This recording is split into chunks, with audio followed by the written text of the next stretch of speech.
In quiet Wilmington, Delaware, a 72-year-old retired teacher was about to experience the most heart-wrenching betrayal of her golden years. What started as a simple family dinner erupted into devastation when her teenage granddaughter's cruel words cut through the air.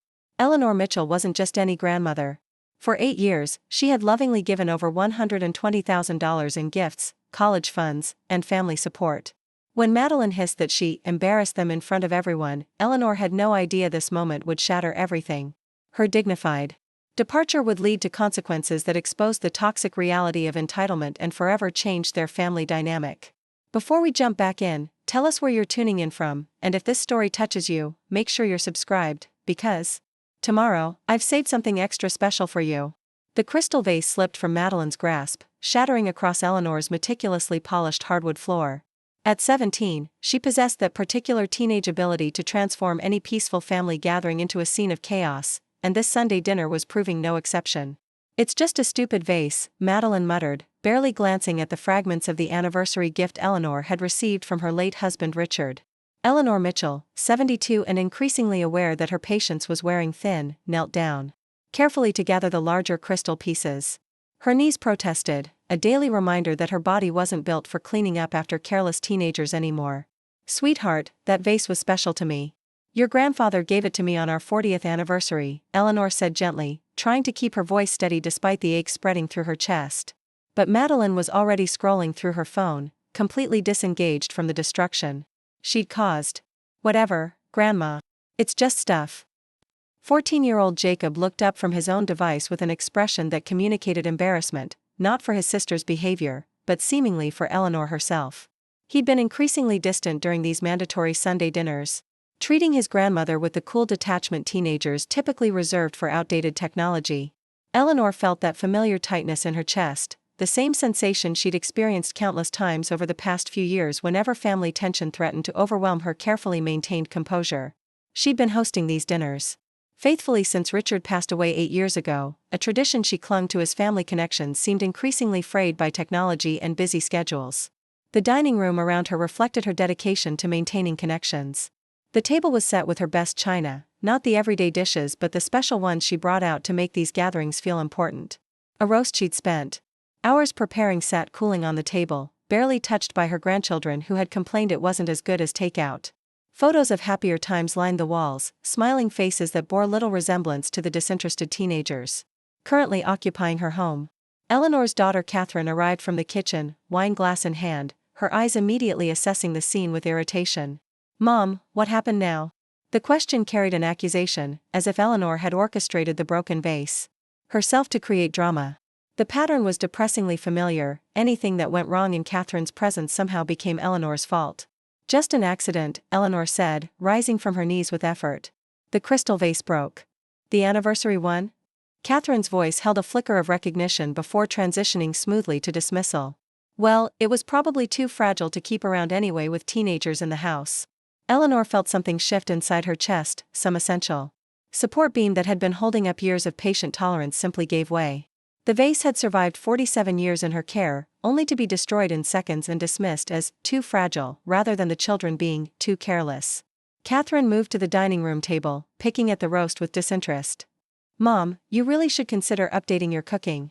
The kids are used to more modern flavors these days. All this traditional food is a bit dated." "Yeah, Grandma," Madeline chimed in, finally looking up from her phone. "Nobody eats roast anymore. It's so basic." Eleanor placed the crystal fragments carefully on the sideboard, each piece representing years of memories now reduced to sharp edges that could cut. 8 years of generous giving flashed through her mind: Catherine's mortgage payments during her divorce, Madeline's private school tuition, Jacob's summer camps, the family vacations she'd funded to keep the family close. "I thought family traditions were important," Eleanor said quietly, turning to face her daughter and grandchildren. "Your grandfather loved this recipe." "Grandpa's been gone for 8 years, Grandma," Jacob said without looking up from his phone. "Things change." "They certainly do," Eleanor whispered, more to herself than anyone else. The doorbell chimed, announcing Catherine's ex-husband Dave's arrival to pick up the children. Eleanor had maintained a cordial relationship with him despite the divorce, recognizing that regardless of adult complications, he was still the children's father. Finally, Madeline sighed dramatically, gathering her designer purse, another of Eleanor's generous gifts, and heading toward the door. Dad's taking us to that new restaurant downtown.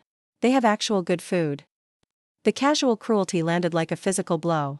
Eleanor had spent hours in the kitchen preparing this meal, hoping to create another memory for her increasingly distant family. Preparing and narrating this story took us a lot of time, so if you are enjoying it, subscribe to our channel, it means a lot to us. Now back to the story. Catherine followed her children to the door, calling over her shoulder, "We'll skip next Sunday, Mom. The kids have a busy schedule with finals coming up. Maybe the Sunday after." Eleanor stood alone in her dining room, surrounded by rejected food, broken crystal, and the dawning realization that her family now viewed her primarily as an inconvenience, a source of financial support, or an embarrassment. The front door closed with a finality that echoed through the empty house. Eleanor moved to the window, watching as Catherine hugged her children before they climbed into Dave's new luxury SUV, purchased, Eleanor knew, with the generous divorce settlement she had helped fund because she couldn't bear to see her grandchildren's lifestyle diminished. Outside, something caught her attention. Through the car windows, she could see Madeline laughing, gesturing animatedly toward the house. Jacob joined in, mimicking something, or someone. With a sudden clarity that felt like ice water in her veins, Eleanor realized they were mocking her. Her mannerisms. Her way of speaking. Her very existence had become a source of amusement for them. Eleanor stepped back from the window, heart pounding. In the reflection of the darkened glass, she saw herself, a woman who had slowly allowed herself to become nothing more than a convenience, an ATM, a punchline for teenage jokes. She moved through her living room with new awareness, seeing for the first time the physical manifestations of her one-sided generosity. The large flat screen TV she'd purchased last Christmas because the previous year's model was so embarrassing, Grandma. The gaming console that had cost nearly $2,000 because all the other kids have one. The framed photographs of family vacations she had entirely funded to keep family connections strong. In her study, Eleanor lowered herself into Richard's old leather chair, her fingers automatically reaching for the bottom drawer where she kept meticulous financial records. Richard had been an accountant, and his organizational habits had rubbed off on her during their 42 years of marriage. The folder labeled Family Support was thick with documentation. Eleanor had always believed in being transparent about money, even with herself. Each transfer, each check, each substantial gift had been carefully recorded, not out of resentment but out of responsibility. April 2018, $15,000, Catherine's mortgage after divorce. September 2018, $24,000, Madeline's private school tuition. December 2018, $5,800, family Christmas gifts. February 2019, $7,200, Jacob's orthodontic work. June 2019, $12,000, family vacation to Hawaii. The list continued, page after page, year after year. Eleanor had never thought of herself as wealthy, but Richard's life insurance, their careful investments, and her teacher's pension had left her financially comfortable.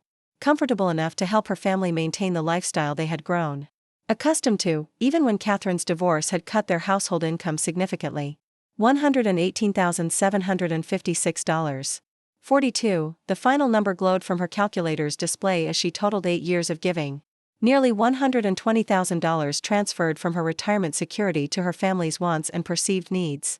Eleanor set down her calculator and turned to the silver-framed photograph on her desk. Richard smiled back at her, his kind eyes crinkling at the corners in the way that had always made her heart flutter, even after 4 decades of marriage. The photo was from their last anniversary dinner, just 6 months before the heart attack that took him from her. "What would you say about this, Richard?" she whispered to the photograph. "What would you think about me giving away our retirement savings to people who mock me behind my back?" The silence stretched around her, but in her mind, she could hear his voice clearly. "Ellie, you've got the biggest heart of anyone I know, but sometimes the kindest thing you can do for people is to let them learn to stand on their own 2 feet. He'd said those exact words to her once when Catherine had wanted money for a spring break trip in college after spending her semester allowance in the first month. Richard had prevailed then, insisting their daughter find another way. Catherine had taken on extra hours at her campus job and had been prouder of that trip than any other because she'd earned it herself. When had Eleanor stopped listening to Richard's wisdom? She closed the folder slowly, her decision crystallizing with each passing moment. In the kitchen, she found her notepad, the one she used for grocery lists and reminders, and began to write with steady hands. "Dear Catherine, Madeline, and Jacob, after much reflection, I've decided to step back from my financial support of your household and activities. This decision is effective immediately. I've loved you all deeply and have tried to help you through difficult times, but I've come to realize that my assistance has not helped you appreciate what you have. Instead, it has created an expectation of entitlement that serves none of us well. I will always love you, but I believe it's time for our relationship to be based on genuine affection rather than financial obligation. With love, Mom/Grandma Eleanor. She read the letter 3 times, searching for any trace of anger or bitterness. There was none. The words were calm, measured, final. She folded the letter carefully and placed it in an envelope, addressing it simply to my family. But the letter wasn't enough. Eleanor realized as she placed it on the entry table. There needed to be actions behind her words, clear boundaries that couldn't be negotiated away with tears or accusations. She returned to her study and opened her laptop, navigating to her online banking portal. With methodical precision, she canceled the automatic monthly transfers to Catherine's account, $2000 that had been flowing steadily since the divorce. She removed Catherine as an authorized user on her credit card, closed the college savings accounts that were in her name but designated for her grandchildren, and transferred those funds back to her personal savings. Next, she called her financial advisor, a woman who had been gently suggesting for years that Eleanor might be overextending herself. Martha, it's Eleanor Mitchell. I need to make some changes to my financial arrangements. Of course, Eleanor. What did you have in mind? I want to stop all automatic payments to my daughter's accounts, effective immediately. And I'd like to discuss restructuring my estate planning as well. There was a brief pause on the line. May I ask what prompted this decision? Let's just say I've realized that my current arrangements aren't producing the results I had hoped for. By the time she hung up, Eleanor had set in motion a complete financial separation from her family's day-to-day expenses. The college funds would be converted to trusts with specific conditions, education only, accessible at 21, contingent on maintaining certain academic standards. The monthly support would cease entirely. Her estate planning would be revised to include charitable foundations alongside family bequests. As evening fell, Eleanor sat in her garden, watching as the automatic sprinkler system moistened the roses she and Richard had planted together. The garden had been his pride and joy, and she had maintained it meticulously after his passing, another act of love and remembrance that her family had never seemed to notice or appreciate. For the first time in 8 years, Eleanor felt a weight lifting from her shoulders. The pain of her family's dismissal and mockery still stung sharply, but beneath that pain was something unexpected, a sense of reclaiming herself. Of honoring the woman Richard had loved for her strength and wisdom, not just her generosity. Her phone buzzed with a text notification.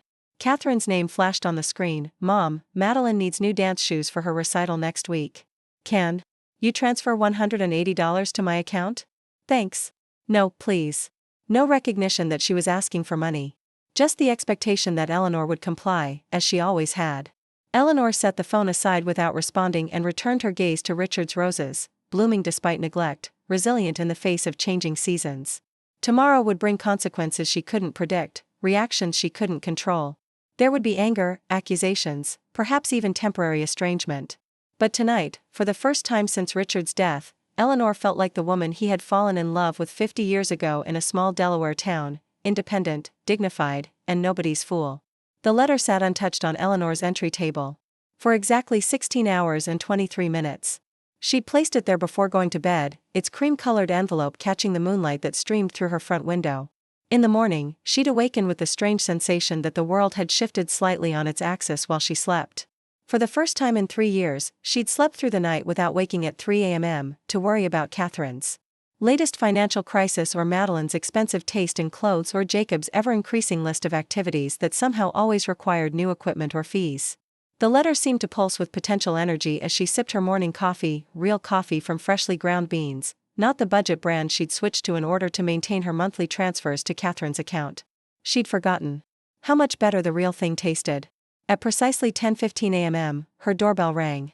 Eleanor took a deep breath, straightened her shoulders, and moved to answer it with the calm dignity of a woman who had made peace with her decisions. Catherine stood on the porch, her expression a carefully constructed mask of concern that didn't quite hide the irritation beneath. Mom, is everything okay? You didn't respond to my text last night, and I really need that money for Madeline's shoes today. Eleanor picked up the envelope from the entry table and handed it to her daughter. I think this will explain things. Catherine frowned, opening the envelope with the impatient movements of someone who had more important things to do. As she read, her expression transformed from annoyance to disbelief to something approaching panic. You can't be serious, she said finally, looking up from the letter. This is a joke, right? It's not a joke, Catherine. I've given it a great deal of thought. But Mom, we depend on your help. The kids' activities, the mortgage, how do you expect us to manage? The question hung in the air between them, its underlying assumption so clear it was almost tangible. How do you expect us to maintain our lifestyle without your money? The same way other families do, Eleanor replied quietly. By living within your means, making choices about priorities, and perhaps helping your children understand the difference between wants and needs. Catherine's face flushed with anger. This is about yesterday, isn't it? Just because Madeline broke some old vase and the kids didn't rave about your outdated cooking, this is about 8 years of giving that has been received not with gratitude but with entitlement, Eleanor interrupted, her voice firm but not unkind. This is about watching my grandchildren mock me from your ex-husband's car. This is about recognizing that my financial support hasn't made our family stronger or happier, it's only created dependence and resentment. Catherine stared at her mother as if seeing her for the first time. They weren't mocking you. They wouldn't do that. They were, Catherine. I saw them clearly through the window. But that's not even the central issue here. The issue is that somewhere along the way, my role in this family became that of a silent ATM rather than a mother and grandmother. And that needs to change. So you're just cutting us off? Just like that? After everything we've been through? Eleanor shook her head slowly. I'm not cutting you off from my love or my presence in your lives. I'm simply stepping back from being your financial safety net. There's a profound difference. What about the kids' college funds? You promised them, the funds will still exist, but as trusts with specific conditions. They'll have money for education when they're ready, provided they maintain certain academic standards. Catherine's voice rose in pitch, panic edging into her tone. Mom, you can't do this. Dave's child support barely covers the basics, and my salary isn't enough for the lifestyle you've become accustomed to, Eleanor finished gently. I understand that this will require adjustments. Difficult ones, perhaps. But Catherine, you're 46 years old. You have a good job, a beautiful home, and 2 healthy children. Many people manage with far less. I can't believe you're doing this to us. After everything I've been through with the divorce, I supported you through your divorce, Catherine. Emotionally and financially. I helped you keep the house, maintain the children's activities, even funded family vacations to help everyone adjust. That was 8 years ago. At some point, you need to build a sustainable life based on your actual resources, not my supplemental income. Catherine's expression hardened, the last vestiges of her carefully constructed concern falling away to reveal the raw anger beneath. Fine. If that's how you want it. But don't expect to see much of the kids anymore. They won't understand why. Their grandmother suddenly doesn't care enough to help them. The threat was clear, pay up or lose your relationship with your grandchildren. It was emotional blackmail wrapped in maternal concern, and Eleanor recognized it for exactly what it was. She thought of Madeline's dismissive attitude toward the treasured vase, of Jacob's disinterest in family traditions, of their mocking laughter as they mimicked her from the safety of their father's car. She thought of all the times she justified her giving by telling herself it was for them, for their stability and happiness. But what kind of stability was built on entitlement? What kind of happiness came from treating others with dismissive contempt? The children deserved better than to be used as leverage in an adult financial negotiation. If you choose to limit my access to my grandchildren because I'm no longer funding your lifestyle, that's your decision, Catherine. But I hope you'll consider what that teaches them about love and family relationships. Catherine stared at her mother for a long moment, seeming to search for the familiar yielding, the expected capitulation that had characterized their relationship for years. Finding none, she clutched the letter in her fist, turned on her heel, and stormed down the front steps to her car, a luxury SUV that Eleanor had helped finance. As the car pulled away from the curb, Eleanor closed her front door gently, leaning against it for a moment as the full weight of the confrontation settled around her. She had expected anger, perhaps even threats. But the reality of Catherine's reaction, the naked transactional nature of what their relationship had become, was still painful to witness. In her kitchen, Eleanor made herself another cup of coffee, her hands steady despite the emotional turmoil. Through the window, she could see Richard's roses blooming in the June sunshine, their petals unfurling with the patient persistence of living things that knew their own worth. For the first time in years, Eleanor felt a sense of alignment with her true self, the woman Richard had loved, the teacher who had guided hundreds of young minds toward independent thinking, the person who understood that real love sometimes meant allowing others to face the consequences of their own choices. Her phone buzzed relentlessly throughout the day, texts from Catherine ranging from angry accusations to tearful pleas, several missed calls, even a message from Dave expressing concern about recent family developments. Eleanor read them. All but responded to none. This was a boundary that required firm establishment, not negotiation. By evening, a new message appeared, this one from Madeline. Grandma, Mom says you're not helping us anymore. Is it because of the stupid vase? I'm sorry if that made you mad. I really need those dance shoes for my recital. No mention of the mocking, no real acknowledgement of the broken vase's sentimental value, and the apology was clearly conditional, offered only in service of getting the shoes she wanted. Eleanor's heart ached at the realization of how thoroughly entitlement had been woven into her granddaughter's understanding of relationships. Instead of responding immediately, Eleanor opened her laptop and navigated to a site selling dance shoes. She found high-quality ones at a reasonable price, not the designer brand Madeline had specified, but perfectly adequate for a recital, and ordered them sent directly to Catherine's house, using her own saved address information. She included a gift note, for your recital. Dance beautifully. Love, Grandma. It was a middle path, not capitulating to the financial pressure but still showing love for her granddaughter's passion. Then she typed a response to Madeline's text, the vase was precious to me because your grandfather gave it to me, but objects can be replaced. What concerns me more is that our relationship seems to be based primarily on what I can give you financially rather than who we are to each other. I've sent dance shoes for your recital because I support your passion for dance, but going forward, my role in your life will be as your grandmother who loves you, not as a source of funding. I hope we can build a relationship based on genuine connection.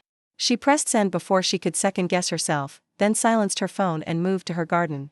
The evening air carried the scent of roses as Eleanor carefully pruned dead blooms and pulled emerging weeds. Gardening had always been her therapy, a tangible reminder that growth required both nurturing and occasional sharp cuts to remove what no longer served the plant's health. As darkness fell, Eleanor sat on her patio, watching as the automatic sprinkler system activated, sending gentle arcs of water across Richard's carefully planned landscape. The garden would continue to thrive because its foundation was sound, good soil, appropriate plants for the climate, consistent care. Relationships, she reflected, weren't so different. They too required solid foundations, appropriate boundaries, and consistent care. Somewhere along the way, her family relationships had developed shallow roots in poor soil, dependencies rather than connections, transactions rather than interactions. Tomorrow would bring more difficult conversations, more emotional reactions, perhaps even more threats. But Eleanor had made her decision from a place of clarity and self-respect, not anger or punishment. Whatever came next, she would face it with the dignity and wisdom of a woman who had finally recognized her own worth beyond what she could provide for others. Inside, her phone continued to buzz with messages she wouldn't read until morning. Tonight was for reconnecting with herself, for remembering the woman she had been before grief and guilt had led her down a path of enablement disguised as generosity. Tonight, Eleanor Mitchell would sleep in her own bed, in her own home, surrounded by memories of a life built on mutual respect and genuine love. For the first time in 8 years, she would not lie awake worrying about Catherine's financial demands or her grandchildren's growing list of needs. Tonight, for the first time since Richard's death, Eleanor would sleep as a woman who belonged to herself. The next morning brought an unexpected silence. Eleanor had anticipated a barrage of calls, perhaps even an unannounced visit from Catherine, but instead, her phone remained curiously quiet. The absence of communication felt strangely more significant than any argument could have been. Eleanor maintained her normal routine, morning coffee on the patio, a leisurely breakfast while reading the newspaper, a short walk around the neighborhood. The ordinariness of these activities felt revolutionary after years of organizing her schedule around her family's constant emergencies and demands. It wasn't until nearly noon that the silence was broken by a text from an unexpected source, Dave, Catherine's ex-husband. Eleanor, Catherine told me about your decision. Would you be willing to meet me for coffee? Just to talk. No agenda. Eleanor studied the message with cautious interest. Her relationship with Dave had remained cordial after the divorce. He had never been the source of the financial dependency that had developed. In fact, he had sometimes seemed uncomfortable with Catherine's expectations of Eleanor's support. The corner cafe at 2 p.m.? She replied after careful consideration. I'll be there, came his immediate response. The corner cafe was a small local establishment within walking distance of Eleanor's home. She arrived early, selecting a table by the window where she could watch the street life of her small Wilmington neighborhood. There was something comforting about observing ordinary people going about their ordinary lives, a reminder that the world continued regardless of personal dramas. Dave arrived precisely at 2, looking much as he always did, casual but neat, his salt and pepper hair trimmed short, his expression thoughtful. He had always been the more measured counterpart to Catherine's emotional intensity. Thank you. For meeting me, he said, settling into the chair across from her. I wasn't sure you would. I've never had any quarrel with you, Dave, Eleanor replied simply. And I'm curious about why you wanted to talk. The waitress appeared, and they ordered black coffee for Dave, Earl Grey tea for Eleanor. When they were alone again, Dave leaned forward slightly. I wanted to tell you that I think you're doing the right thing. The statement was so unexpected that Eleanor found herself momentarily speechless. Catherine wouldn't tell me exactly what happened, Dave continued, but I gathered enough to understand that you've decided to stop the financial support you've been providing since our divorce. That's correct, Eleanor confirmed, still studying him carefully. I've been concerned about this for years, Dave said, surprising her further. The kids have developed expectations that aren't realistic for most families. I've tried to provide a different perspective in my household, but it's difficult when they return to Catherine's and everything is magically provided without any connection to effort or appreciation. Eleanor wrapped her hands around her warm teacup, absorbing his words. Why haven't you said anything before? Dave's smile was tinged with regret. Divorce dad diplomacy. I've been careful not to criticize Catherine's parenting or financial decisions. But between us, Eleanor, I've watched you essentially fund a lifestyle that Catherine couldn't maintain on her own, and I've seen how little appreciation there is for your generosity. Did you know they mock me? The question emerged before Eleanor could censor it, the hurt still raw despite her resolve. Dave's expression darkened. No. But I'm not entirely surprised. There's been a culture of entitlement developing. I've tried to counterbalance it during my time with them, making them earn privileges, expecting them to contribute to household chores, teaching them about budgeting. But 2 weekends a month isn't enough to offset the everyday message that someone else will always solve their problems. Catherine threatened to limit my access to the children, Eleanor said quietly. I suspected she might. That's partly why I wanted to meet. I want you to know that my custody agreement ensures the kids are with me every other weekend. You're always welcome during those times, regardless of what's happening between you and Catherine. The offer touched Eleanor deeply, an unexpected ally in what she had anticipated would be a lonely stand. Thank you, Dave. That means more than you know. They talked for nearly an hour, Dave sharing insights about the children that Eleanor had missed in the dynamics of her relationship with Catherine. Jacob's increasing interest in engineering and robotics. Madeline's genuine talent for dance beneath her entitled attitude. Small openings where real connections might be nurtured independent of financial transactions.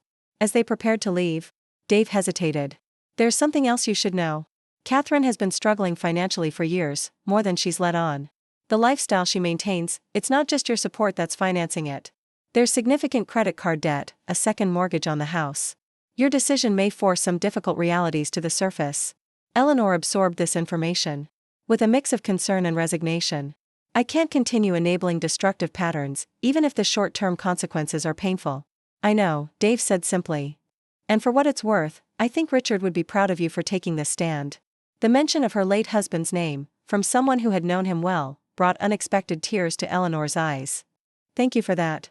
They parted with a new understanding, a quiet alliance formed around genuine concern for the children caught in this complex adult situation. Eleanor walked home slowly, processing the conversation. The street's familiar sights, Mrs. Peterson tending her front garden, the Robinson children riding bicycles in their driveway, Mr. Garcia walking his elderly golden retriever, all served as reminders that life continued in its ordinary rhythms despite personal upheavals. There was comfort in that continuity, in the knowledge that difficult passages eventually gave way to new patterns. At home, Eleanor found 2 voicemails waiting, both from Catherine, both increasingly desperate in tone. Mom, we need to talk about this.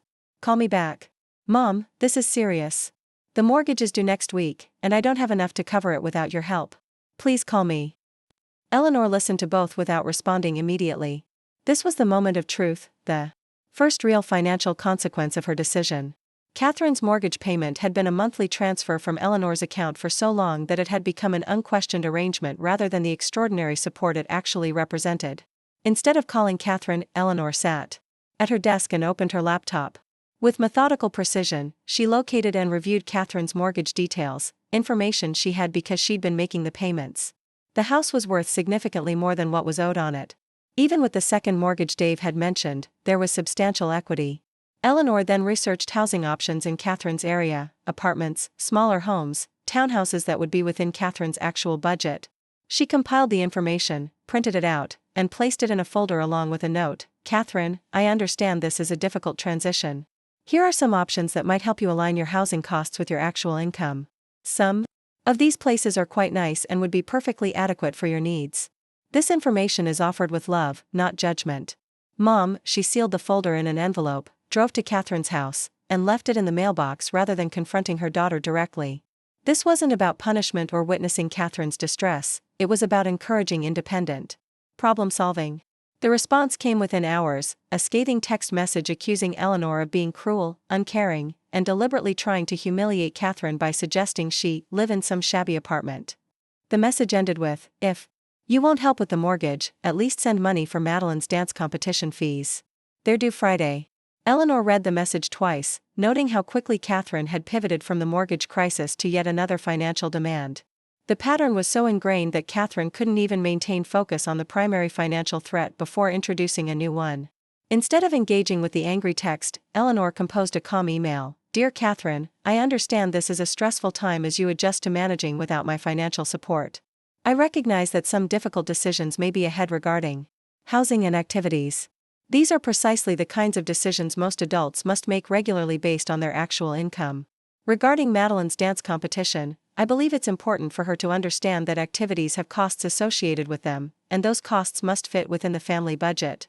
Perhaps this is an opportunity for her to contribute in some way, through a part-time job appropriate for her age, reducing other expenses, or fundraising. I remain available for emotional support, advice, if wanted, and family gatherings that don't involve financial expectations. With love, Mom." After sending the email, Eleanor turned off her phone and went into her garden. There was something therapeutic about pulling weeds, identifying what didn't belong and removing it decisively but without malice. The garden didn't resent necessary pruning, it thrived because of it. 3 days passed with no contact from Catherine or the children. Eleanor maintained her routine, finding unexpected pleasure in small activities she had previously rushed through, reading books she'd set aside for someday, reconnecting with old friends via phone calls, exploring new recipes for meals she was now cooking just for herself. On the 4th day, her doorbell rang shortly after breakfast. Eleanor opened it to find Jacob standing on her porch, looking uncomfortable but determined. "Jacob," she said, genuine pleasure warming her voice. "This is a nice surprise." "Hi, Grandma," he mumbled, his lanky teenage frame seeming too large for his still boyish face. "Can I come in?" "Of course." He followed her into the living room, perching awkwardly on the edge of the sofa. Eleanor sat in her favorite armchair, giving him space while maintaining connection. "Mom doesn't know I'm here," he said finally. "Dad dropped me off." "I see," Eleanor said neutrally, wondering what had prompted this secret visit. Jacob fidgeted with the edge of his t-shirt, seemingly gathering courage. "Is it true that you're not going to pay for stuff anymore? For any of us?" The directness of the question was refreshing after days of Catherine's emotional manipulations. Eleanor considered her grandson carefully, recognizing an opportunity for honest communication. "It's true that I've decided to stop providing regular financial support to your mother's household," she confirmed. "That includes things like mortgage payments, activity fees, and other expenses that most families cover from their own income." "But why?" Jacob asked, his expression confused. Rather than entitled. "Did we do something wrong?" "It's not about punishment, Jacob. It's about recognizing that the financial arrangement we've had for the past 8 years isn't healthy for any of us. It's created a situation where your mother relies on my money rather than making financial decisions based on her actual income, and where you and Madeline have developed expectations about lifestyle that aren't realistic." Jacob absorbed this, his brow furrowed in concentration. "But what about Mom? She's really stressed. She was crying yesterday about the mortgage." Eleanor felt a pang of maternal concern. Catherine's distress was never her goal, but she maintained her resolve. "Your mother has options, Jacob. She has a good job, she has equity in the house if she needs to downsize, and she has the ability to make necessary adjustments to match her spending with her income. Most adults do this as a matter of course. Did you and Grandpa ever have to worry about money?" The question revealed a depth of thought Eleanor hadn't expected from her 14-year-old grandson. "Yes, we did. When your mother was young, we lived very carefully within our means. Your grandfather was an accountant, and I was a teacher. We saved for things we wanted, we made choices about priorities, and we taught your mother to understand the value of money." "Mom says you're being mean because Madeline broke some vase." Eleanor sighed gently. "The vase was just a catalyst, Jacob. It helped me see clearly how our family relationships had become imbalanced. The real issue is much deeper. It's about respect, appreciation, and learning to be responsible for yourselves." Jacob was silent for a moment, processing this information. Then he said something that caught Eleanor completely by surprise. "I saw the video Madeline took." "Video?" Eleanor repeated, confused. Jacob looked down at his hands, clearly uncomfortable. "At Sunday dinner. When you went to the kitchen to get dessert. Madeline was recording herself mimicking you, and then. We were both laughing about it in Dad's car afterward. She posted it on her private social media." The confirmation of what Eleanor had glimpsed through the window felt like a physical blow, despite her having already known it had happened. "I see. I didn't think it was that funny," Jacob continued, his voice small. "But I laughed anyway because Madeline expected me to. And then when Mom found out about your letter, Madeline deleted the video and acted like it never happened." Eleanor took a deep breath, absorbing both the hurt and the honesty of this moment. "Thank you for telling me the truth, Jacob. Are you mad at us?" "I'm disappointed in the behavior," Eleanor said carefully. "Mocking people isn't kind. Especially people who care about you. But I'm not angry with you personally, especially now that you've had the courage to be honest about it." Jacob nodded slowly. "Dad says we've all been taking you for granted. He says you've been super generous, and we haven't appreciated it. Your father is a wise man." "Yeah, he's been different lately. Making us do chores at his place, talking about budgets and stuff. He even made Madeline get a babysitting job to pay for half of her new phone." Eleanor smiled slightly, appreciating Dave's efforts to counterbalance the entitlement culture that had developed. "How did Madeline feel about that?" "She complained a lot at first, but then she actually seemed kind of proud when she got her first payment. She wouldn't admit it, though."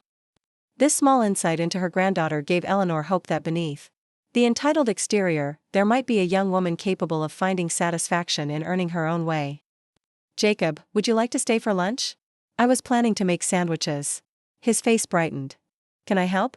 "I'd like that very much." They moved to the kitchen together, and Eleanor found herself genuinely enjoying Jacob's company as they assembled sandwiches and talked about his recent interest in robotics.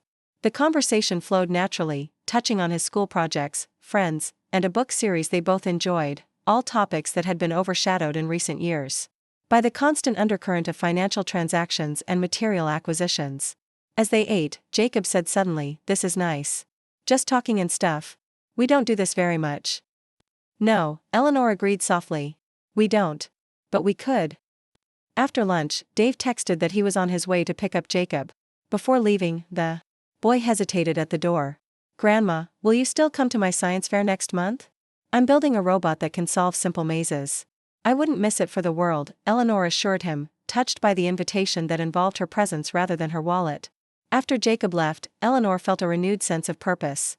The visit had confirmed that beneath the layers of entitlement and material expectations, there remained the possibility of genuine connections with her grandchildren.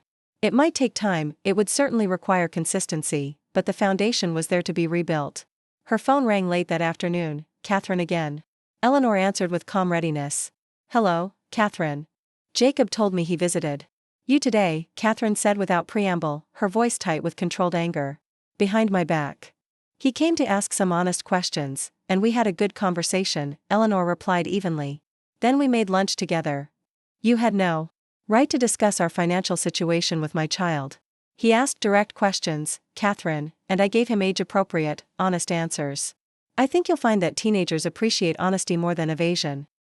He came home talking about living within our means and making responsible choices. Those are your words, not his. They're actually common-sense concepts that most adults understand," Eleanor observed. "Jacob is 14, Catherine. Old enough to begin grasping basic financial realities."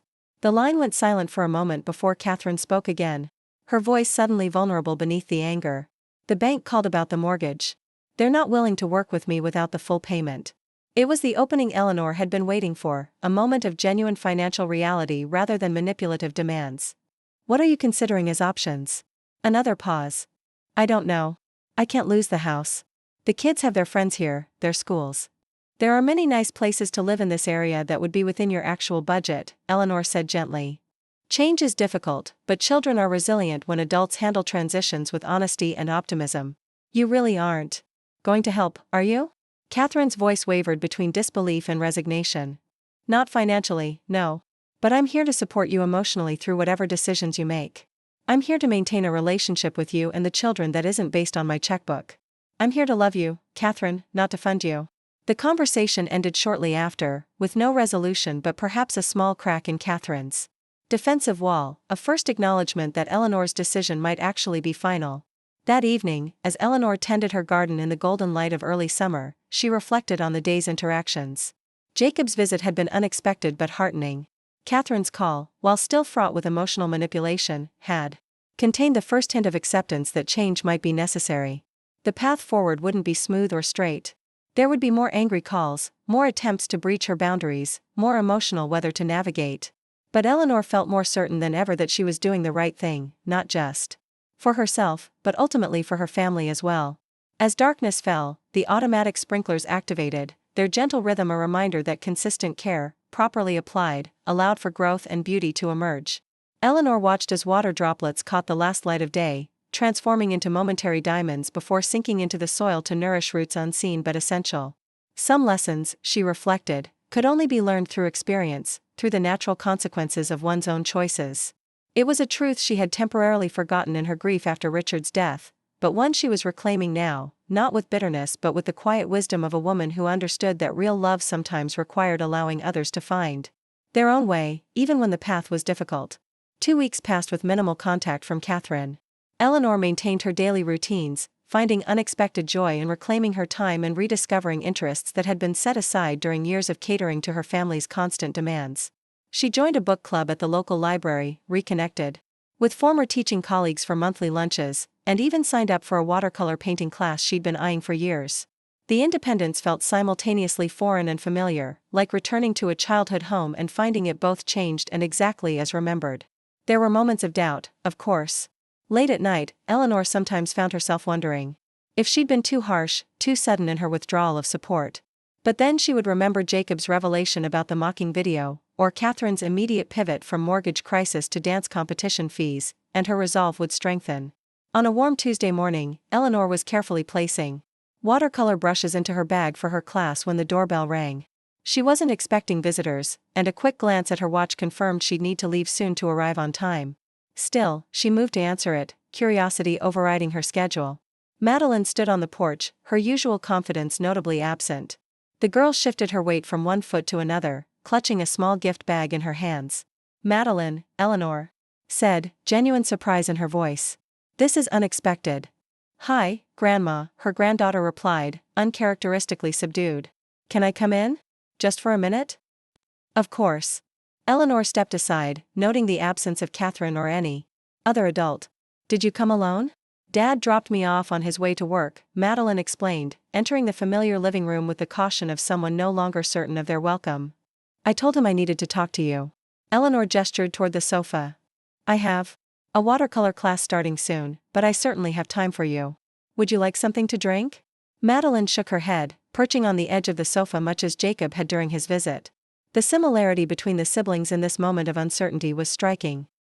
"I brought you something," she said finally, extending the gift bag. Eleanor accepted it with a puzzled smile. "This is unexpected." "Open it," Madeline urged, a hint of her usual impatience breaking through the nervous facade. Inside, nestled in tissue paper, Eleanor found a crystal vase, not identical to the one Madeline had broken, but similar in style and clearly chosen with care. "It's not the same as Grandpa's," Madeline said quickly. "I know that one was special. But I wanted to replace it. Not because I had to, but because I was mean about it when it broke." Eleanor ran her fingers gently over the crystal facets, touched by the gesture. "It's beautiful, Madeline." "Thank you. I bought it myself," the girl added, a note of pride entering her voice. "From babysitting money. Dad helped me find it online, but I paid for it." The significance of this detail wasn't lost on Eleanor. This wasn't a gift purchased with Catherine's credit card or with the expectation that Eleanor would ultimately fund it through her regular financial support. This represented Madeline's own effort and choice. "That makes it even more special," Eleanor said sincerely. "Knowing you worked for it." Madeline looked down at her hands, twisting a silver ring on her right finger, a nervous habit she'd had since childhood. "I also wanted to say sorry. For the video and for making fun of you. It was really mean, and I shouldn't have done it." The apology, clearly difficult for the teenager to articulate, touched Eleanor deeply. "Thank you for that apology, Madeline. It means a lot to me." "Jacob told you about the video, didn't he?" There was no accusation in the question, just resignation. "Yes, he did. But I had already seen you recording and laughing from the window. Madeline's face flushed with embarrassment. I didn't know you saw. People often don't realize how visible their actions are to others, Eleanor observed gently. Or how much their words and choices reveal about their character. The teenager nodded slowly, seeming to absorb this wisdom. Then she took a deep breath, as if preparing to dive into cold water. Mom's selling the house. Though Eleanor had anticipated this development, hearing it confirmed still created a complex emotional response, concern for the disruption in her grandchildren's lives mixed with recognition that this was a necessary step toward financial reality. How do you feel about that? She asked carefully. Madeline shrugged, the gesture containing multitudes of teenage emotions. It sucks. But also, I don't know. Mom's been super stressed about money stuff. She cries a lot when she thinks we're not around. So maybe if we move somewhere smaller, she won't be so stressed all the time. The mature perspective surprised Eleanor. That's a very thoughtful way to look at it.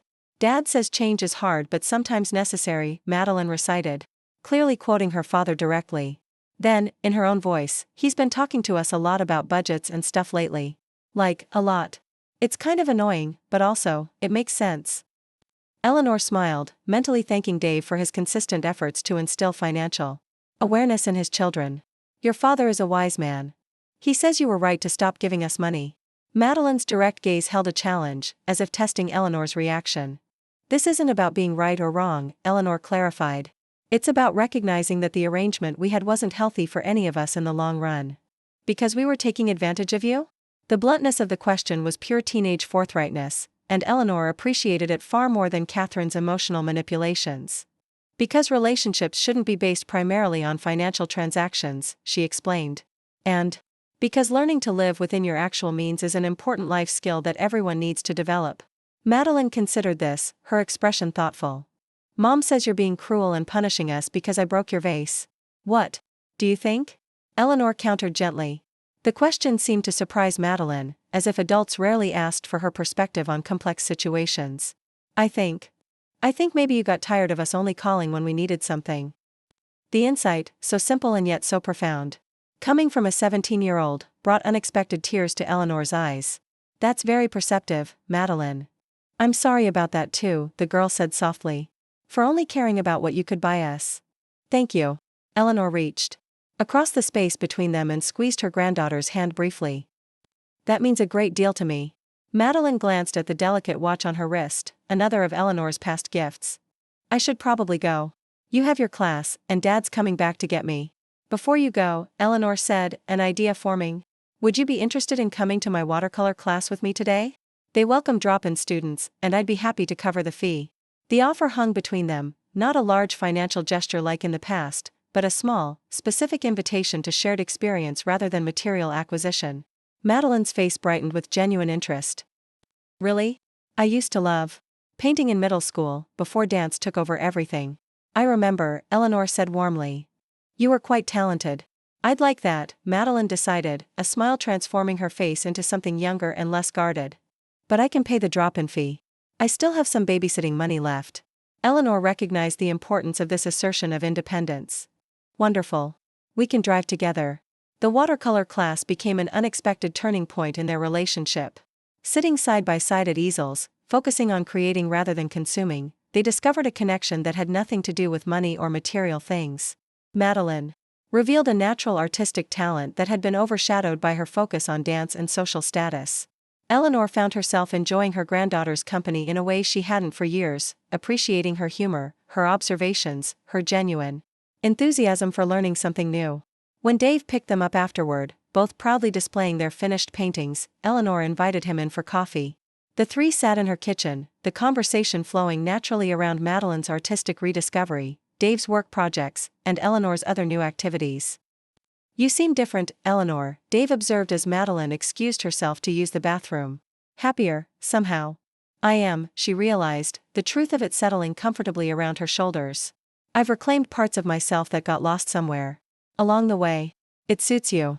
His approval was genuine, carrying none of the complexity that colored interactions with Catherine.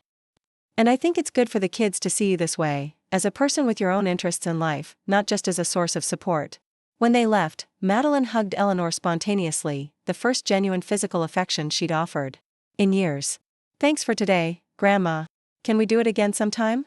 I'd like that very much, Eleanor assured her, the simple reconnection feeling more valuable than any material gift she could have provided. The following week brought another significant development. Eleanor received a formal-looking envelope. In the mail, the return address identifying it as coming from a real estate agency. Inside, she found a printed flyer advertising Catherine's house for sale, along with a brief handwritten note. Mom, I thought you should know. The house goes on the market next week. We found a townhouse to rent that's within my budget. It's smaller but nice enough and in the same school district. Catherine, the note was neither warm nor conciliatory, but it represented a major step, Catherine taking action to align her living situation with her actual financial reality without Eleanor's intervention. It was progress, however grudging. Eleanor sent a simple text in response, "Thank you for letting me know. The townhouse sounds like a practical solution. I'm here if you need any emotional support during the transition." No response came, but Eleanor hadn't really expected one. Catherine's pride had taken a significant blow, and rebuilding their relationship would require patience and consistent boundaries. That same afternoon, Eleanor received another visitor, this one entirely unexpected. Frank Williams, Catherine's father and Eleanor's ex-husband, stood on her porch looking uncomfortable but determined. They had maintained minimal contact over the years since their divorce 2 decades earlier. Frank had never been particularly involved in Catherine's adult life, though he sent birthday cards and Christmas gifts to the grandchildren with a regular consistency. "Frank," Eleanor said, unable to hide her surprise. "This is unexpected." "Hello, Eleanor," he replied, shifting his weight awkwardly. "I was hoping we might talk. About Catherine and the kids." Eleanor hesitated only briefly before inviting him in. Whatever his purpose, it seemed significant enough for him to make this unprecedented visit. In her living room, Frank declined coffee but accepted a glass of water, looking around with curious eyes at the home Eleanor had created for herself post-divorce. "You've done well," he observed. "The place looks nice." "Thank you." Eleanor sat across from him, waiting for him to explain his presence. "Catherine called me," he said finally. "She's pretty upset about your decision to stop supporting her financially." Eleanor maintained her composure, though internally she bristled at the idea that Catherine had run to her father to intervene. "I imagine she is. She wanted me to talk to you, to convince you to reconsider." Frank's directness had always been one of his better qualities. "She mentioned something about the mortgage and the kids' activities. And what did you tell her?" Eleanor asked, genuinely curious about his response. Frank's laugh held no humor. "I told her I was the last person who should be having that conversation with you, considering my own history of financial irresponsibility." The frank acknowledgement of his past failings, both financial and paternal, surprised Eleanor. During their marriage, Frank had struggled with money management, often spending impulsively and leaving Eleanor to deal with the consequences. "That was honest of you," she observed. "I've been working on honesty," he said simply. "Part of my recovery." Eleanor hadn't known he was in recovery, but it explained certain changes she'd noticed in his sporadic communications over recent years: greater consistency, more appropriate gifts for the grandchildren, a general sense of increased responsibility. "How long?" she asked. 5 years sober," he replied with quiet pride. "Should have done it 20 years ago, might have saved our marriage. But better late than never, I suppose." Eleanor nodded, acknowledging both his achievement and the implied apology without dwelling on ancient history. "So why are you here, Frank, if not to convince me to resume financial support?" "I wanted to tell you that I think you're doing the right thing." His words echoed Dave's from weeks earlier, creating an unexpected alliance of the men in Catherine's life. "Catherine needs to learn financial independence, just like I did. It's not easy, but it's necessary." "She's angry with me," Eleanor said, stating the obvious. "Of course she is. You're requiring her to be an adult, and that's uncomfortable." Frank leaned forward slightly. "But I also came to tell you something else. I've offered to help Catherine with the transition, not by paying her mortgage or funding the kids' activities, but by teaching her how to budget, how to prioritize expenses, how to live within her means. Skills I learned the hard way and wished I'd taught her years ago." The offer represented a significant step in Frank's own journey as a father, stepping up to provide guidance rather than simply money or gifts. Eleanor felt a complex mixture of emotions: appreciation for his growth, a twinge of territorial concern about his increased involvement, and ultimately, relief that Catherine might have additional support during this difficult transition. "That's very generous of you, Frank." "It's not generosity," he corrected gently. "It's responsibility. Something I've avoided for too many years where Catherine is concerned." They talked for nearly an hour, two parents sharing concerns about their adult daughter and mutual grandchildren. Despite their past conflicts, they found common ground in their desire to see Catherine develop greater self-sufficiency and the grandchildren grow into responsible adults. As Frank prepared to leave, he hesitated at the door. "There's one more thing, Eleanor.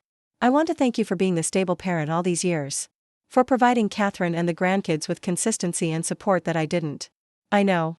It couldn't have been easy, especially after the divorce." The acknowledgement of her years of effort, coming from the person whose absence had made that effort necessary, touched Eleanor deeply. "Thank you for saying that, Frank. I've got a lot to make up for," he said simply. "But I'm trying now." After he left, Eleanor sat in her garden, processing the unexpected visit. The day had brought significant developments, Catherine taking practical steps toward financial reality, Frank stepping up to offer appropriate support, and the continuing evolution of Eleanor's relationship with her grandchildren. None of these changes had been easy or straightforward. There had been anger, resistance, emotional manipulation, and difficult conversations. But beneath the discomfort, real growth was occurring, not just for Catherine and the children, but for Eleanor herself. She had rediscovered parts of her identity that had nothing to do with financial provision or familial obligation. She was Eleanor Mitchell, artist, reader, gardener, friend, community volunteer. She was still a mother and grandmother, but those roles no longer defined the entirety of her existence or value. The garden bloomed around her in the late afternoon light, Richard's roses releasing their sweet fragrance as the day's heat began to fade. Eleanor thought about how gardens required both nurturing and restraint. Too much water could be as damaging as too little, overfeeding as harmful as neglect. The most beautiful gardens emerged from balanced care, from understanding the nature of each plant and providing what it truly needed, not just what seemed easiest. Her family was learning a similar lesson now, navigating the difference between wants and needs, between enabling and supporting, between taking and receiving with gratitude. It was a difficult process, but necessary for healthy growth. As the automatic sprinklers activated, sending their measured nourishment across the garden beds, Eleanor felt a profound sense of alignment with her true self and purpose. For the first time in many years, she was living according to her own values rather than reacting to others' expectations and demands. The journey wasn't over. There would be more difficult conversations, more adjustments, more moments of doubt. But the foundation for healthier relationships had been established, not through financial transaction but through honest communication and appropriate boundaries. Tomorrow, Eleanor would attend Jacob's science fair, where she would admire his robot and take genuine interest in his accomplishment without a single dollar changing hands. Next week, she and Madeline had plans for another painting session, a connection built around shared experience rather than material acquisition. Even Catherine had taken the first steps toward financial reality, however grudgingly. Small victories? Perhaps, but significant ones, each representing a shift away from entitlement and toward genuine connection, away from dependency and toward self-sufficiency. As darkness fell, Eleanor gathered her gardening tools and headed inside, carrying with her the quiet satisfaction of a woman who had found the courage to prune what needed pruning, to nurture what deserved nurturing, and to trust in the natural process of growth that followed when love was expressed through wisdom rather than indulgence. In her kitchen, she found herself humming softly, a habit from her teaching days that had somehow gotten lost in the years of financial stress and family crisis. The simple return of this unconscious expression of contentment felt like yet another small victory, another reclaiming of her authentic self. Eleanor Mitchell was becoming whole again, not despite stepping back from financial support of her family, but because of it. In requiring more of them, she had also required more of herself, more honesty, more courage, more faith in the innate capacity of those she loved to rise to life's challenges when not shielded from them.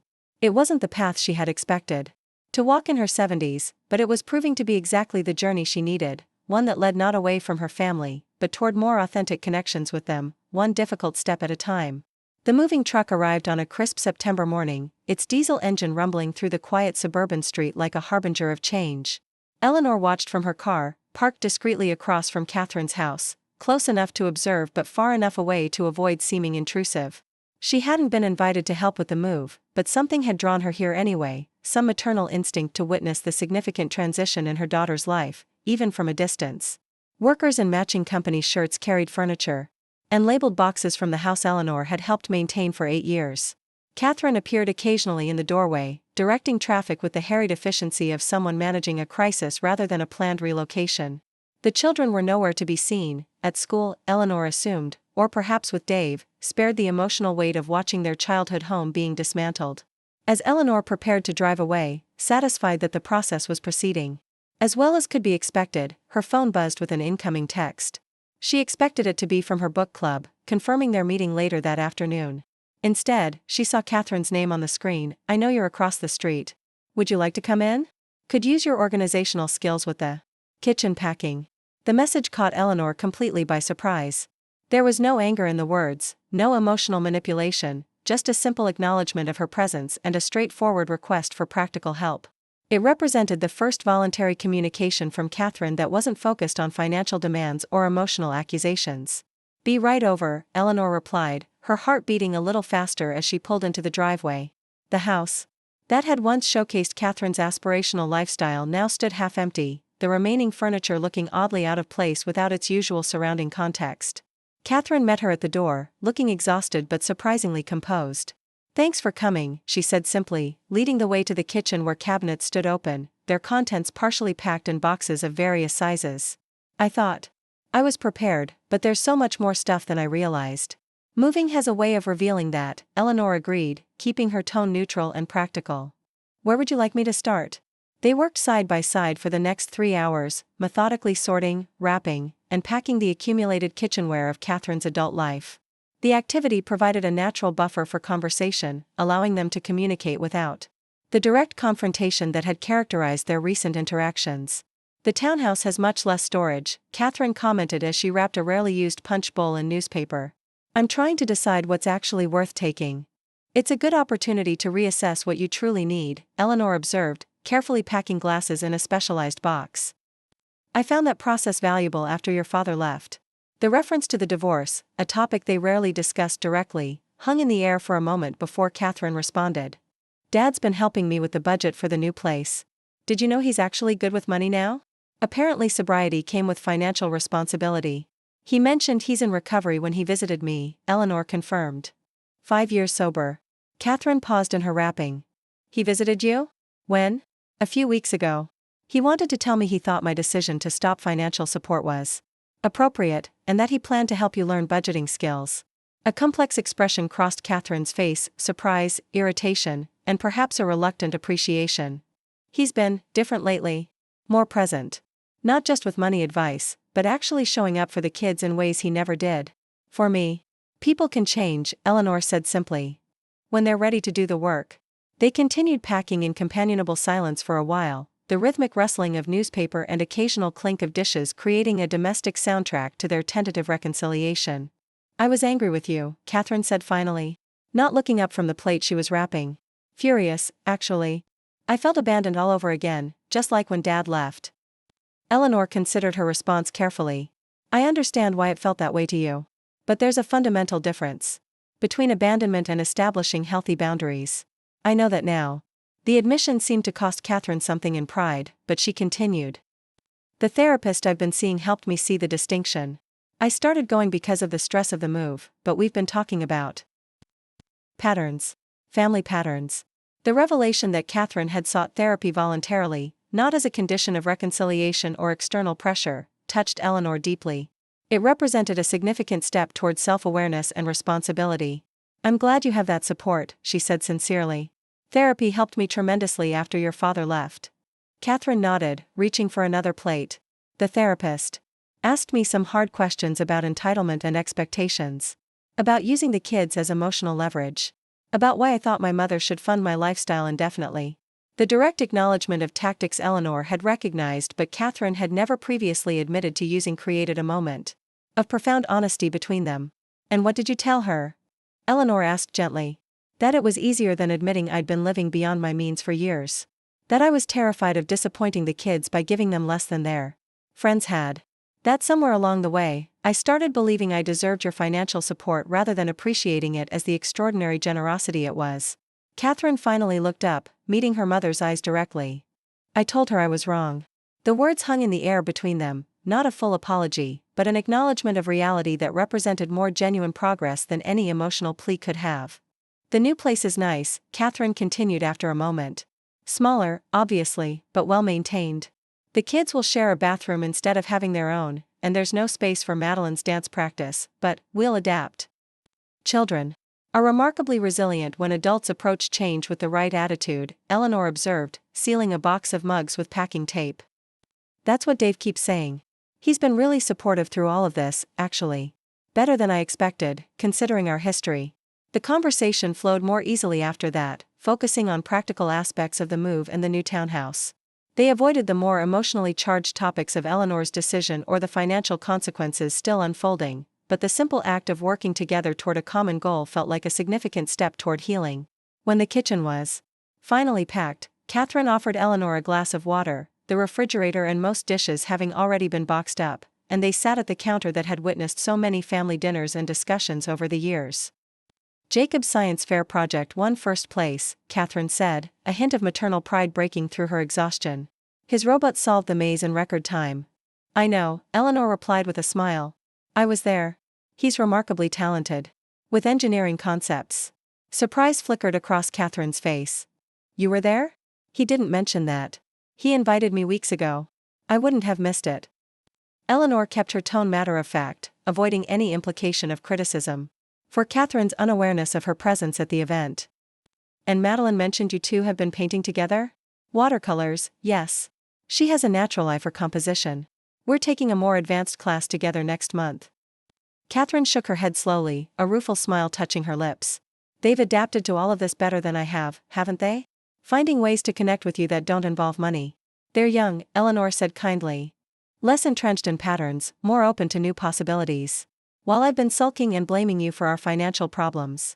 The self-awareness in Catherine's voice represented genuine growth. You've been adjusting to a significant change, Eleanor corrected gently. That takes time. Catherine studied her mother's face for a long moment. You look different. Happier, somehow. Less burdened. I am happier, Eleanor acknowledged. I've rediscovered parts of myself that got overshadowed by financial concerns and family crises. It's been a time of growth for me too. The therapist suggested I need to develop my own interests outside of work and the kids, Catherine admitted. Things that are just for me, not defined by my role as mother or dental office manager. That sounds like wise advice. I used to love photography in college. I was thinking about taking it up again. You were quite talented, Eleanor recalled, remembering the black and white portraits Catherine had produced during her brief but passionate exploration of photography. The townhouse complex has lovely grounds that would make interesting subjects. The conversation continued, touching on Catherine's tentative plans for rebuilding her life in ways that aligned with her actual resources rather than aspiration or comparison. There were moments of tension and unspoken hurt still lingering beneath the surface, but the foundation for a healthier relationship was being laid, one honest exchange at a time. As Eleanor prepared to leave, Catherine hesitated in the half-empty foyer. Would you be willing to come see the new place once we're settled? Maybe for dinner next weekend? Nothing fancy, just family time. The invitation, the first that didn't involve financial expectations or guilt manipulation, touched Eleanor deeply. I'd like that very much, Catherine. The kids would too. They talk about you differently now, you know. Less about what you might buy them and more about who you are as a person. It's better. Yes, Eleanor agreed softly. It is better. As she drove away from the house that had symbolized so much financial entanglement and emotional complexity, Eleanor felt a profound sense of hope, cautious but genuine. The road ahead wouldn't be perfect or without occasional setbacks, but a corner had been turned. Healing had begun. The following weekend found Eleanor approaching Catherine's new townhouse with a carefully selected housewarming gift, not an expensive electronic device or designer item as might have been expected in the past, but a thriving jade plant in a simple ceramic pot. For prosperity and new beginnings, she explained as Catherine welcomed her inside. They're nearly impossible to kill, even for people who claim they have black thumbs. Catherine accepted the plant with a genuine smile. It's perfect. Thank you. The townhouse was indeed smaller than the previous home, but Eleanor found it charming and well-proportioned. Catherine had arranged her furniture thoughtfully, creating spaces that felt intentional rather than crowded. Family photographs lined the entryway wall, creating a gallery of memories that emphasized connection rather than possessions. We had to be selective about what to bring, Catherine explained as she gave Eleanor a tour. It was actually liberating. Deciding what truly mattered to us. The children greeted Eleanor with unexpected enthusiasm. Jacob proudly showed her his redesigned robot, now adapted for the smaller space of his new bedroom. Madeline had transformed her half-sized room into a creative sanctuary, with art supplies organized on a small desk and dance awards displayed. selectively rather than overwhelming the space. I'm taking a photography class, Catherine mentioned as they prepared dinner together in the compact but efficient kitchen. Just once a week at the community college. Dave takes the kids those evenings. That's wonderful, Eleanor said sincerely. I remember how passionate you were about photography in college. I forgot how much I loved it, Catherine admitted. How it made me see the world differently, notice details I might otherwise miss. The dinner itself was simple, pasta with homemade sauce and a fresh salad, but prepared with obvious care. And served with pride. There were no complaints about the modest meal, no comparisons to restaurant dining or takeout options that had been standard references in the past. Instead, the conversation flowed naturally around Jacob's school projects, Madeline's latest artwork, Catherine's photography class, and Eleanor's ongoing activities. For the first time in years, they engaged as individuals with interests and perspectives to share, not as financial dependents and provider. As they cleared the table together, Madeline approached Eleanor somewhat hesitantly. Grandma, I wanted to show you something. She disappeared briefly into her bedroom and returned with a shoebox, setting it carefully on the now cleared table. Inside, Eleanor found nearly a dozen greeting cards, birthday, Christmas, just because, cards that she had sent to her granddaughter over the years, each containing heartfelt messages that had been overshadowed at the time by the checks or gift cards they accompanied. I kept all of them, Madeline explained, her voice uncharacteristically soft. I never really read what you wrote before, I just looked for the money. But when we were packing, I found them all and actually read them. You wrote really nice things. Things about who I am, not just what I do. The revelation that her words had been preserved even when their meaning had been initially overlooked touched Eleanor deeply. Those messages were always the most important part to me, she said gently. I know that now, Madeline acknowledged. I think maybe I always knew it, I just forgot. Or didn't want to think about it because it made me feel bad about only caring about the money part. From across the room, Catherine watched this exchange with a complex expression, recognition, regret, and perhaps a touch of envy for her daughter's straightforward ability to express emotional truths that she herself struggled to articulate. Later, as the evening drew to a close, Catherine walked Eleanor to her car. The September air had turned cool with the promise of autumn, and Catherine wrapped her cardigan more tightly around herself as they paused by the driver's door. Thank you for coming, she said simply. It meant a lot to all of us. Thank you for inviting me, Eleanor replied. I enjoyed seeing your new home and spending time together. Catherine hesitated, seeming to gather courage for something difficult. I owe you an apology, Mom. Not just for the entitled behavior or the financial dependency, but for forgetting to see you as a person, with your own needs and feelings and life beyond what you could provide for us. I'm sorry for that. The apology, offered without expectation or agenda, represented the most significant healing moment in their troubled relationship. Eleanor felt a weight she hadn't fully acknowledged lift from her heart. Thank you, Catherine. That means a great deal to me. I'm learning, her daughter said with a small smile. Slowly, maybe, but I'm learning. We all are, Eleanor assured her. Every day. As she drove home through the quiet evening streets, Eleanor reflected on the extraordinary journey of the past few months. What had begun as a painful rupture, a granddaughter's casual cruelty, a daughter's entitlement, a family's toxic financial dependency, had evolved into something unexpected, an opportunity for genuine growth and transformation for everyone involved. Catherine was building a life aligned with her actual resources rather than aspirational comparison, discovering interests and strengths that had nothing to do with material acquisition.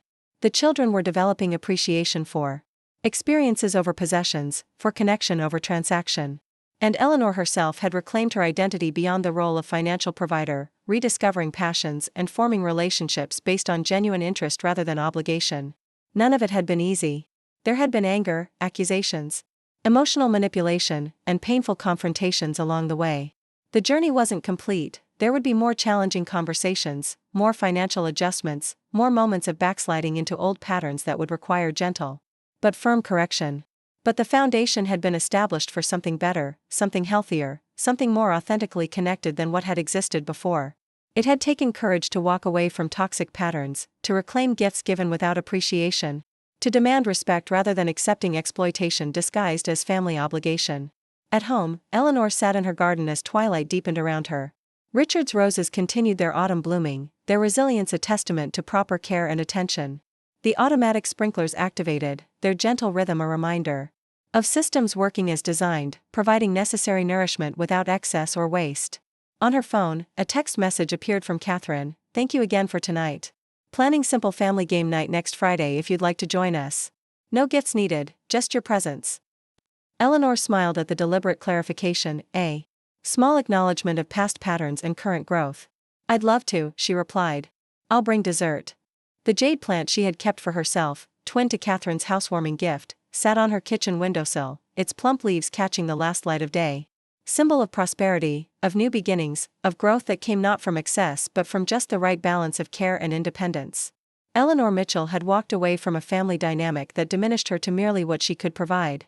She had reclaimed not just material gifts but her own self-worth, her own right to respect and appreciation. In doing so, she had offered her family the greatest gift of all, the opportunity to develop responsibility, gratitude, and authentic connection. What had seemed like an ending, a grandmother's dignified departure from a toxic situation, had become a beginning. A new chapter not just for Eleanor but for Catherine, for Madeline, for Jacob. A story of transformation that proved it's never too late to establish healthy boundaries, to require mutual respect, to create relationships based on love rather than transaction. As stars appeared in the darkening sky above her garden, Eleanor felt a profound sense of alignment with her authentic self. She was Eleanor Mitchell, artist, reader, gardener, friend, community volunteer, mother, grandmother. A woman of substance and dignity who had found the courage to say enough and in doing so, had opened the door to better for everyone she loved. The journey hadn't been what she expected in her 70s, but it had led her exactly where she needed to be, reclaiming herself, one brave step at a time, and in the process, helping her family find their own path to healthier relationships and genuine connection. Tomorrow would bring new challenges, new opportunities for growth, new moments to practice the delicate balance of loving support without enabling dependency. Eleanor would face them with the quiet confidence of a woman who had discovered her own worth beyond what she could give, a woman who had walked away when necessary and returned when appropriate, on her own terms, with her dignity intact. In the gentle darkness of her garden, surrounded by the persistent beauty of well-tended roses, Eleanor smiled. Sometimes the greatest gift we can offer those we love is the courage to say no, to toxic patterns, to unreasonable expectations, to relationships that diminish rather than elevate. And sometimes, in reclaiming ourselves, we create the space for others to become their better selves too. It was never just about the money. It was about respect, about gratitude, about seeing each other as whole people rather than roles to be fulfilled or resources to be tapped. It was about love that strengthened rather than weakened, that built up rather than diminished. Eleanor had reclaimed more than gifts. She had reclaimed herself.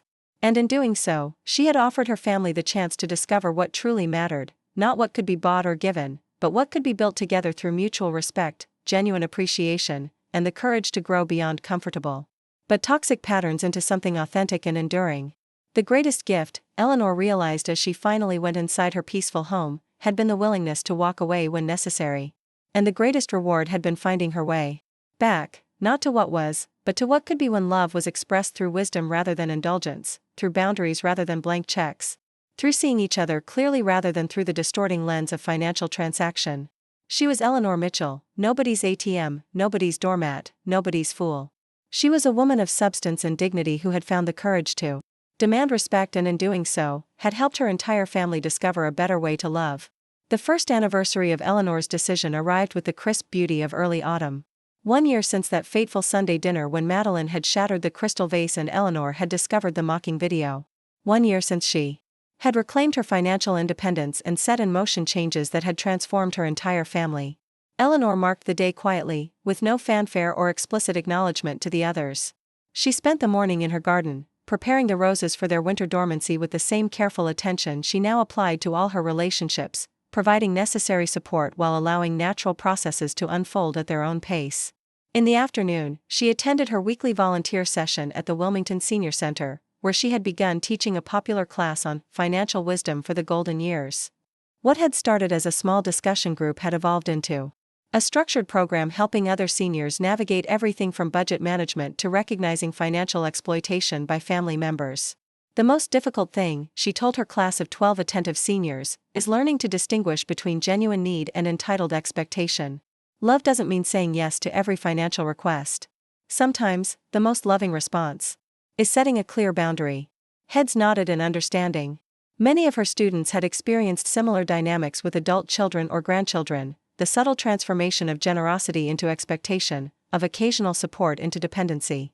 My daughter hasn't spoken to me in 3 months, shared Harriet, a soft-spoken woman in her late 70s. Not since I refused to pay for my grandson's third year of college after he failed most of his classes 2 years in a row. How are you feeling about that decision? Eleanor asked gently. Sad, but certain, Harriet replied after a moment's reflection. For the first time in years, I'm sleeping through the night without anxiety about money. And my grandson has actually gotten a part-time job and is talking about community college now that he's responsible for his own tuition. Sometimes our no creates space for others to develop their own capabilities, Eleanor observed. What feels like rejection to them may actually be an invitation to growth.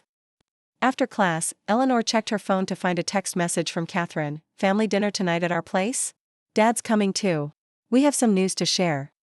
The casual inclusion of Frank in family plans still felt somewhat surreal after decades of his minimal involvement, but over the past year, he had become an increasingly regular presence, offering practical support, attending the grandchildren's events, and developing a more appropriate paternal relationship with Catherine than had ever existed during her childhood. I'll be there. Need me to bring anything? Eleanor replied. Just yourself. 6 p.m., the simple response reflected how far they had come. No emotional manipulation, no financial expectations hidden beneath the invitation, just a straightforward family dinner. Eleanor stopped at a local bakery to purchase a small dessert anyway, not out of obligation but from genuine desire to contribute. The past year had taught her the difference between giving from pressure and giving from choice, between responding to entitlement and expressing love through thoughtfully selected gestures. Catherine's townhouse had evolved over the months, transforming from a downsized necessity into a genuinely welcoming home. The walls now displayed Catherine's own photography, striking black and white images capturing ordinary moments with extraordinary perspective. Shelves held books and meaningful mementos rather than the status objects that had dominated their previous home. Frank arrived just after Eleanor, carrying a modest bottle of sparkling cider. At 74, he moved with the careful precision of a man who had learned the value of mindfulness in all things, sobriety having gifted him with presence that alcohol had once stolen. Eleanor, he greeted her with a respectful nod. You're looking well. As are you, Frank, she replied sincerely. The past year had smoothed some of the awkwardness between them, allowing a cautious friendship to develop from the ashes of their failed marriage.